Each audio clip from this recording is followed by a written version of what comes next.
Hi, my name's Don, owner of the Nation's Attic, located in Wichita, Kansas. And what we have here is probably one of the most unique helmets. It's certainly the first one that I've ever seen or encountered.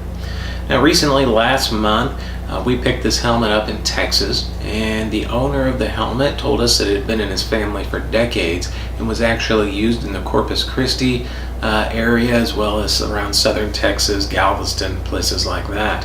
But this particular helmet is not your typical mass-produced helmet made by, say, Morris or Schrader.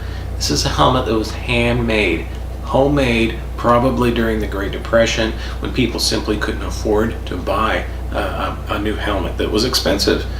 So this one here, we would classify it as a homemade Great Depression era helmet, as a 3-light, 4-bolt, 12-bolt helmet, meaning we've got 3 windows up here on the top of the helmet for the diver to look through. We've got 4 bolts along the neck ring of the helmet to hold the top and the bottom together, and then we've got 12 bolts here along the outside edge of the breastplate to hold the suit to it. Now, most of these homemade helmets made during the Great Depression, late 20s, early 30s, these helmets were shallow water models. And for obvious reasons, those are a lot easier to make. We've handled a few of those in the past. But this one is a deep water helmet. First one we've ever seen. I just can't imagine getting into this helmet and using it, but somebody did. It was certainly used. So I'm going to go ahead and we're going to change views here, and I'll show you some close-ups of this helmet and all the unique characteristics of it. Okay, we've got a little bit closer view of the helmet. It's quite interesting, quite unique, but this helmet was certainly made to be used and wasn't made to be a display showpiece. So we'll go ahead and we're going to start at the top of the helmet. As you can see, when the helmet was made, they made the very top of it separately from the body of the bonnet of the helmet. But this is all copper. You can see it's got its good old working dents up there. None of the dents penetrate anything like that. But this was certainly just a handmade, hand-formed copper top, clearly with the seam going along here. So unique aspect of it right there. If we go to the body of the helmet, you can see we've got the windows here. Now these are brass. You can see that old material to seal the glass in is present, and this glass is certainly, that's the original glass right there. It's seen a lot of dives, which I just can't imagine this particular helmet just getting in it, but somebody did. The front of it here, also the original. You can see that old sealant material, caulking for lack of a better term. This kind of a crude guard here on the front. Now this front here, it actually threads off quite easily. Let me see if I can do that here. I got it on pretty tight, but it does thread off easily. Now this entire piece here is professionally made. I don't know if somebody could have done that very well, but this is a professionally made threaded area. So this comes on and off with ease. We've got the other side over here as well, so you can see that glass has seen some saltwater action before. Who knows what the original divers saw through this glass, but really fascinating. If we go along to the back here, we've got this, once again, everything is crude but yet functional, and it worked. And that's really just part of these helmets that were made during the Depression, as they were something that a working diver, he made because he had to, and it had to work. So we've got this, the air fitting right here. This is brass. Now somebody's added this, this steel fitting on here, right there. That fitting will come off if so desired.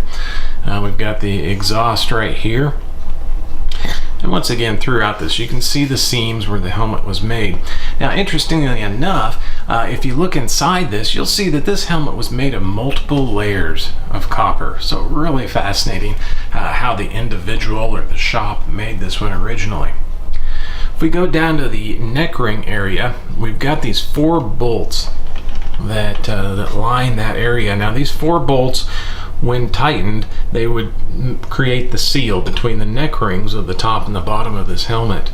Now this design is real reminiscent of helmets that were made in the late 19th century. Morris, Schrader made helmets like this. A lot of times they were 5-bolt configurations.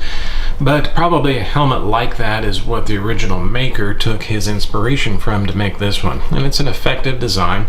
It's hard to see, but that original leather gasket is still present in here.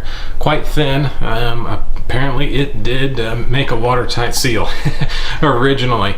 But we've got all 4 of the brass nuts. This is all brass right in here. If we go on down a little bit more, you can see what I was talking about as far as multiple layers of copper. You can see the seam right here where the copper stops and starts for the bottom of this breastplate. So that along the bottom of the neck is apparent. But certainly it was reinforced when it was made, so it wasn't just thin sheet copper. This is multiple layers of copper, so really fascinating. These here are brass. If we go on down here, we've got the bolts along the breastplate. Now these bolts and the nuts are brass, but interestingly enough, the brails, which are hard to see, these brails here, they're thin, but they are steel. Kind of curious is why somebody took all the time to make everything brass and copper, but yet the brails are steel. But they are, all 4 of them are still there. So really just a fascinating helmet. We do have photos available of the inside as well. It doesn't have the complicated air ducts that most helmets have, but it also did not blow the air directly right into the back of the diver. It has a small duct inside of there to divert that air. So just incredible to see how this helmet was constructed, how it was made, and it was used. So fascinating piece. We do have a picture of this helmet sitting next to a Soviet helmet. The Soviets made a similar actually looking helmet with a 12-bolt configuration with bolts at the neck ring. So we have a great picture of this sitting next to one of those Soviet helmets. Fascinating to see how close they are. Now this is certainly an American-made helmet, like we said, probably during the Great Depression. But this helmet actually stands just a little bit taller than a Soviet helmet. But great piece. These helmets are a fascinating piece of American and diving history.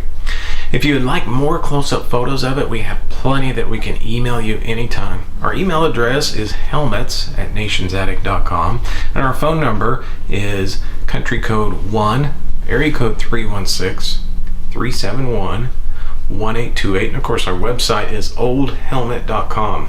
Once again, my name is Don, owner of the Nation's Attic, and I look forward to talking to you.